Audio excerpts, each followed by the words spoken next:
Praise the Lord. மத்தேயு நற்செய்தி அதிகாரம் 15 இறைவார்த்தை 11. வாய்க்குள் செல்வது மனிதரை தீட்டுப்படுத்தாது, மாறாக வாயிலிருந்து வெளிவருவதே மனிதரை தீட்டுப்படுத்தும் என்றார். ஆம், எங்கள் அன்பின் பரலோக தகப்பனே, இந்த நாளில் நீர் கொடுத்த வார்த்தை வாய்க்குள் செல்வது மனிதரை தீட்டுப்படுத்தாது. நாம் நினைக்கின்றோம் உலகத்தில் நம்ம சாப்பிட்ற மாம்சம் எல்லாமே தீட்டானது என்று.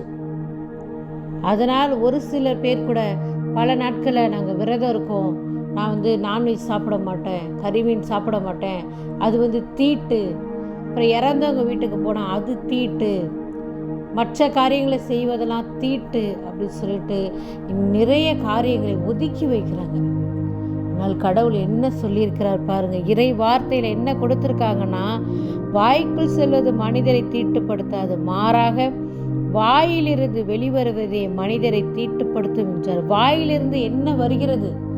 வார்த்தை, தீமையான வார்த்தைகள், தவறான வார்த்தைகள், தீட்டான வார்த்தைகள், பிறரை சபிக்கின்ற வார்த்தைகள், பிறரை குற்றப்படுத்துகிற வார்த்தைகள், பிறரை ஏளனமாக பேசுகிற வார்த்தைகள், இவையெல்லாம் மனிதரை தீட்டுப்படுத்தும் என்று இறை வார்த்தையில் ஆணித்தனமாக சொல்லியிருக்காங்க.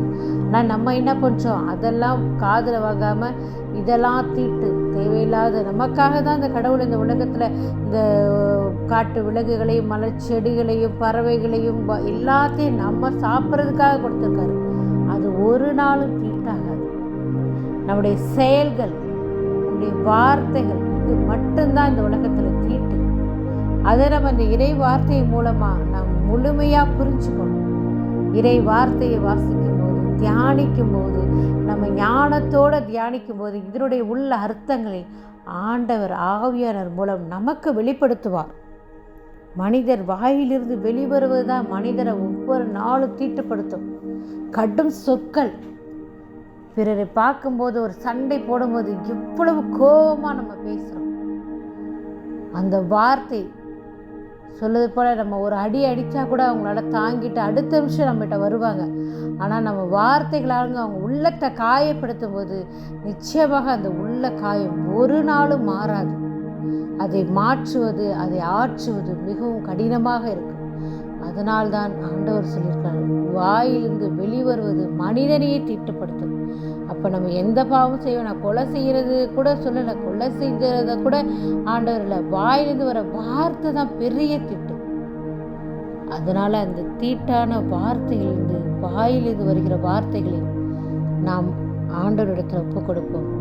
நல்ல வார்த்தைகளை பேசவும், நல்ல செயல்களை செய்யவும், தியானிக்கவும் இறைவனிடத்தில் ஜெபிப்போமா? எங்கள் அன்பின் பரலோக தகப்பனே, அப்பா, வாய்க்குள் செல்வது மனிதரை தீட்டுப்படுத்தாது என்று சொல்லியிருக்கிறீங்கப்பா. வாயிலிருந்து வருகிற ஒவ்வொரு வார்த்தையும் உயிருள்ள வார்த்தைகள், ஆற்றல் வாய்ந்த வார்த்தைகள், இறை வார்த்தைகளாய் எங்களுக்கு மாற்றித்தாங்கப்பா. எரோமியா நாவில வார்த்தையை வைத்தீங்களப்பா, அதுபோல எங்கள் நாவில வார்த்தையை வைத்து எங்களை நீர் ஆசீர்வதிக்க வேண்டுமா என்று கெஞ்சி கொண்டாடுகிறோம்.